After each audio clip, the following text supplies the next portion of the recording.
এই যে রোজদা, রোজদা কি সুন্দর বসে আছে হিলসায়। আর এই যে অর্ধি কান্নাকাটি করছে। কাঁদো কেন, তুমি কাঁদো কেন? কিসের কয়েন? তুমি কি ভিক্ষুক? এই দেখো, না এখন পুতুল নাই। এই দেখো, এই যে এটাই তো পুতুল, এই যে এটা পুতুল,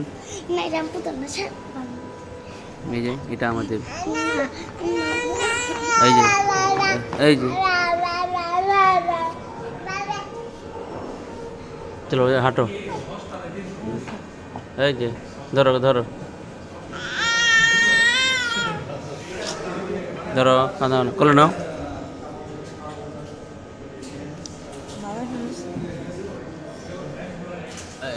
কোথায় কি কি এমন? এই যে দাদার দুই বোন অর্দি এবং রোশদা, এই যে দেখ তাকাও।